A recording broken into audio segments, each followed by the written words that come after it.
Secundaria tercer grado. Tecnología. Peligros caseros y tecnología.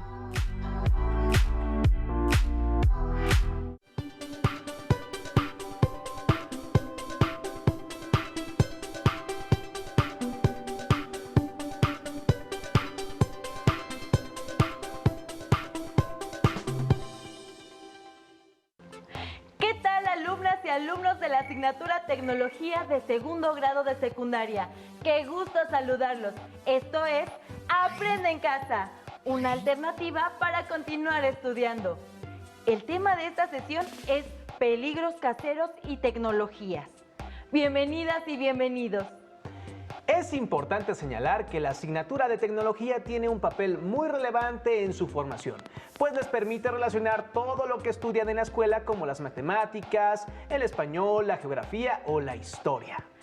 La tecnología es una herramienta que contribuye a que desarrollen sus saberes y les den sentido de tal forma que ustedes mismos tomen conciencia de cómo el conocimiento se interconecta para obtener todo el desarrollo tecnológico que conocemos, dentro del cual estamos seguros ustedes son uno de esos actores innovadores y creativos. Practicar una cultura de seguridad implica seguir y respetar las diferentes normas que se establecen dentro y fuera del salón de clase, para prevenir riesgos y preservar la salud y la integridad física de todos. Lo anterior posibilitará hacer un uso adecuado de los métodos y procedimientos que se lleven a cabo. ¿Qué tipo de riesgos consideran se pueden presentar al usar herramientas, materiales e instalaciones en la operación de procesos técnicos? A ver, ¿qué cable va con cuál? Creo que así es esto. Creo que este va con este. Ahí sí, ya está. A ver. No, ¿qué pasó? Pero si solo junté los cables y... creo que debo de tener más cuidado con la electricidad. ¿Sabes cuáles son las precauciones que debemos de tomar al usar la energía eléctrica? Si bien la electricidad es necesaria, debemos tener cuidado al usarla, ya que puede provocar incendios o descargas eléctricas, es decir, el paso de la corriente por el cuerpo humano y que dependiendo de su intensidad, duración y trayectoria, puede llegar a ser muy peligroso. Para evitar riesgos por el uso de la electricidad, debemos de seguir normas de seguridad. Por ejemplo, evitar manipular aparatos eléctricos con las manos mojadas, dado que el agua es conductora de electricidad. Utilizar guantes dieléctricos creados con materiales aislantes como goma o látex, pues estos impiden la conducción de electricidad. Procurar que toda instalación eléctrica cuente con mecanismos de protección como tomas de tierra, interruptores y fusibles. Colocar los aparatos y contactos de electricidad lejos de las tomas de gas y agua. Desconectar de la corriente eléctrica cualquier aparato que deba ser revisado. Verificar que los cables eléctricos estén cubiertos de goma o plástico. Evitar conectar varios aparatos eléctricos en un solo contacto. Y colocar tapas protectoras en los contactos eléctricos cuando haya niños pequeños en casa.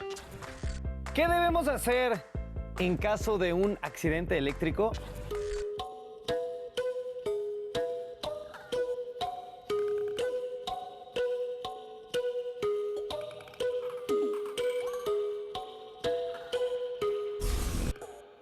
Ante un accidente eléctrico debemos llamar al servicio de emergencia 911 o bien a la Cruz Roja Mexicana.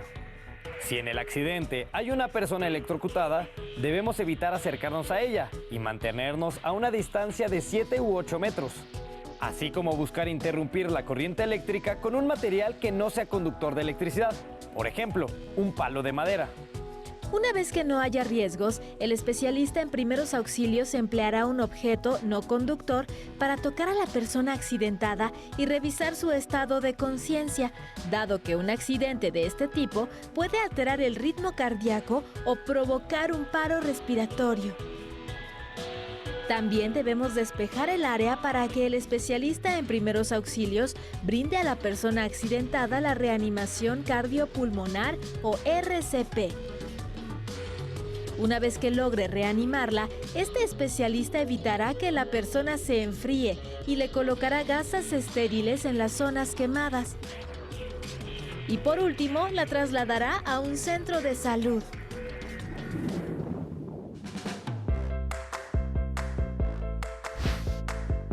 Ahora sé que para arreglar mi ventilador, lo mejor es buscar a un experto antes de poner en riesgo mi salud o provocar un accidente. ¿Y tú qué otras medidas de prevención conoces? ¿O cómo puedes actuar ante un accidente eléctrico? Así como la electricidad, existen diversos materiales que requieren ser utilizados adecuadamente. ¿Qué otros materiales o herramientas usan siguiendo normas de seguridad? El uso de materiales, herramientas e instalaciones datan de muchos años atrás. Por ello, los invitamos a que vean el siguiente video que muestra cómo algunas culturas prehispánicas utilizaban materiales para desarrollar diversas actividades. Bienvenidos a una emisión más de esta serie. En esta ocasión hablaremos de los materiales con los que algunas culturas prehispánicas construyeron sus templos, viviendas y ornamentos. Veremos cómo el conocimiento de las propiedades de estos materiales permitió a los pobladores prehispánicos emplearlos de diferente manera. ¿Me acompañan? Entre la riqueza cultural de México se encuentran los sitios arqueológicos de distintas culturas prehispánicas. Los olmecas constituyeron la civilización más antigua en Mesoamérica y fueron los primeros en emplear la piedra en la arquitectura y la escultura. El área olmeca está delimitada al este por la laguna de Alvarado, Veracruz, y al oeste por la barra de Tupilco, Tabasco. La frontera norte la constituye el Golfo de México, y hacia el sur se extiende cerca de 100 kilómetros. Los sitios olmecas de los que se posee mayor información son San Lorenzo y La Venta. Uno de los temas de investigación sobre los olmecas es el tipo de materiales empleados en sus obras escultóricas. El caso de La Venta es particularmente interesante, dado que no existen yacimientos de piedra en más de 50 kilómetros a la redonda. Las esculturas de La Venta fueron elaboradas con materiales muy diversos como piedras de origen volcánico. Por ejemplo, basalto y andesita, formada en su mayor parte por aluminio, silicio, sodio y calcio. En San Lorenzo se han encontrado discos de ilmenita y magnetita, ambos minerales de hierro. La obsidiana y el pedernal también fueron materiales empleados por los olmecas en sus instrumentos y objetos ceremoniales. Ningún yacimiento de estos materiales se encuentra dentro de la región olmeca, lo que indica que tuvieron que ser extraídos en lugares distantes. Los olmecas eran muy hábiles manejando los materiales. Construían grandes esculturas con materiales que no estaban en su zona. Comenzaban a hacerlo en el lugar de los yacimientos y luego las transportaban a donde permanecerían. También construían otro tipo de objetos, como veremos a continuación.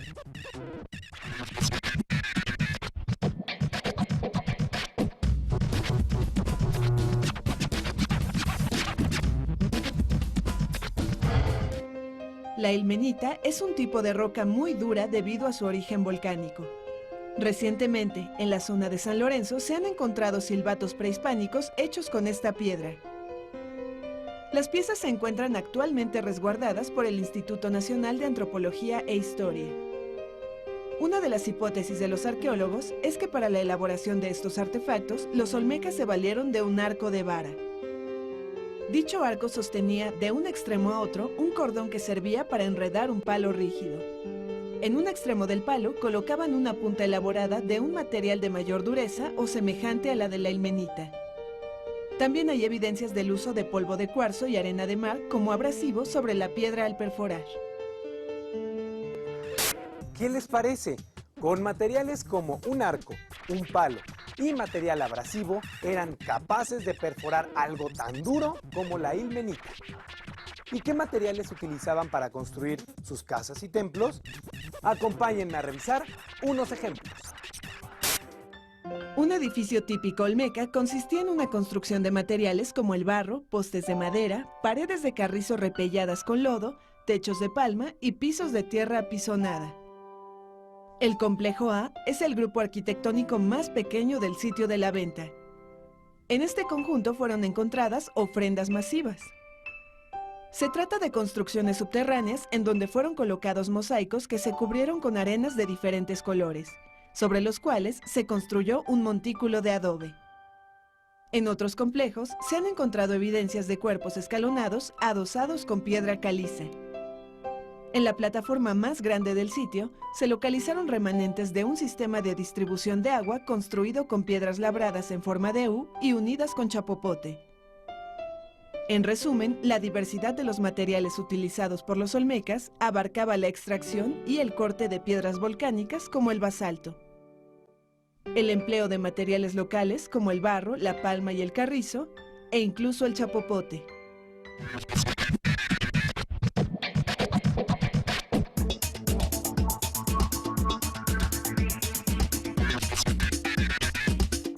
¡Sorpréndete! Los olmecas fueron los primeros mesoamericanos en recoger y procesar el petróleo que brotaba de los yacimientos naturales. Se han encontrado pruebas de que el chapopote era usado para sellar acueductos de basalto y las embarcaciones, así como en la decoración de figurillas y en mangos de cuchillos. Para procesarlo, los olmecas calentaban una mezcla de chapopote, pasto, palmas y olotes. La dejaban secar y guardaban los trozos.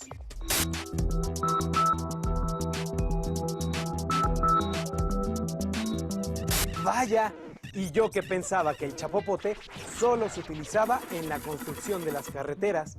No cabe duda de que el aprovechamiento de las propiedades de los materiales, como la dureza de la ilmenita o del basalto, permitió la edificación de recintos que subsisten hasta nuestros días. ¿Qué otros pueblos se establecieron en el estado de Veracruz? ¿Cómo eran sus construcciones? El Tajín fue la ciudad mesoamericana más importante del Golfo de México, pues era un centro político y religioso y controlaba los intercambios comerciales de la región. La construcción de edificios del Tajín mostró influencia teotihuacana y tolteca. El edificio más famoso del Tajín es sin duda la Pirámide de los Nichos. El estilo arquitectónico característico del Tajín son los nichos, que se emplean en las fachadas de algunas construcciones. Los taludes de diferentes cuerpos arrancan de un solo nivel, confiriéndole al muro una gran solidez. Para construir Tajín el Chico, los arquitectos prehispánicos usaron grandes lajas apoyadas horizontalmente. Para unirlas, utilizaban una mezcla de arena, grava y cal.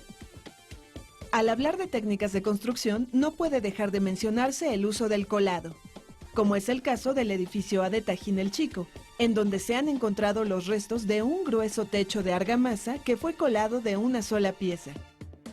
Esta argamasa se logró al mezclarse arena con piedra pómez, concha marina y fragmentos de cerámica.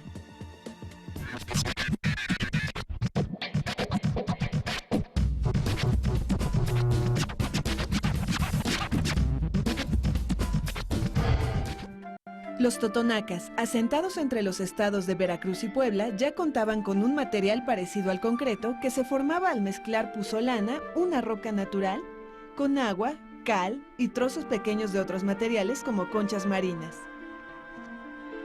La puzolana es un material que cuando se ha dividido finalmente y está en presencia de agua, reacciona químicamente con el hidróxido de calcio o cal.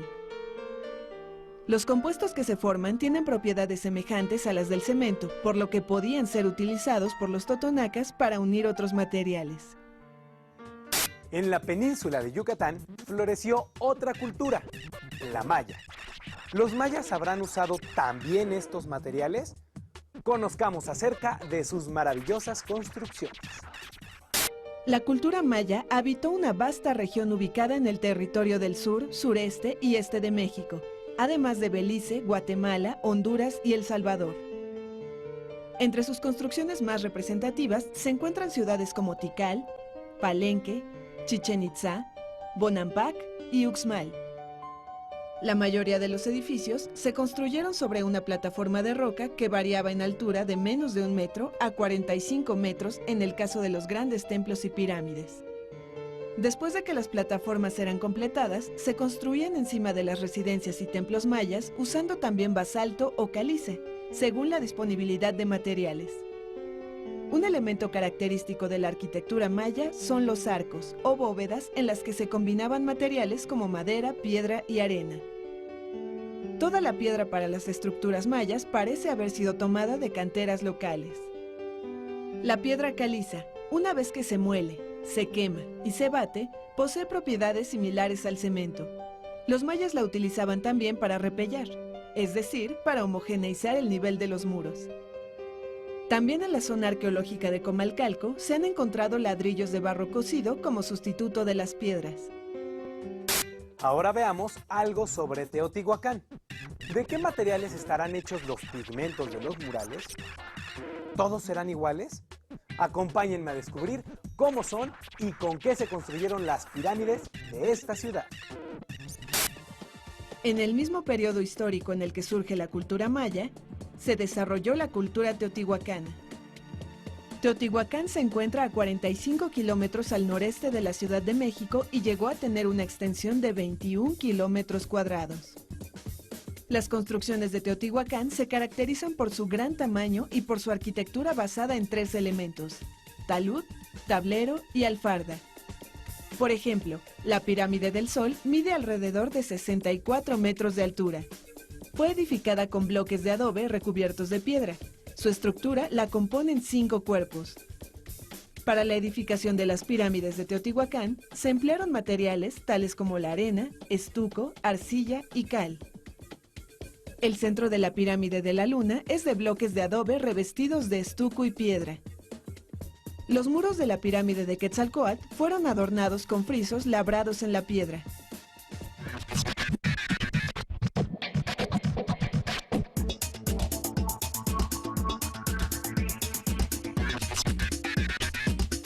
¡Sorpréndete! Diversos laboratorios químicos analizan los materiales con que se pintaron los murales de los sitios arqueológicos para conocer su origen, antigüedad, composición y el proceso de utilización. Con ello, contribuyen al rescate y restauración de monumentos prehispánicos, coloniales y modernos. Por ejemplo, al analizar las pinturas murales de Teotihuacán, se ha descubierto la presencia de mucílago o baba de nopal. Esta se obtiene al dejar reposar en agua pequeños trozos de esta planta. Los teotihuacanos lo aprovechaban como aglutinante y se lo agregaban también a los estucos. Lo utilizaban en la preparación de mezclas para blanquear paredes y fachadas, de tal manera que éstas adquirían cierta dureza e impermeabilidad. En la actualidad, muchos albañiles la usan para que el yeso pegue sobre las paredes. Definitivamente, esta ha sido una gran experiencia. Los invito a continuar aprendiendo más sobre las características de los materiales para la construcción en el próximo programa. Ahora, investiguen en las fuentes de información que tengan a su alcance otras normas de seguridad que no hayan comentado y anótenlas en la lista. Esta fue una emisión más de Aprenda en Casa. Nos vemos en nuestro próximo programa. ¡Hasta luego!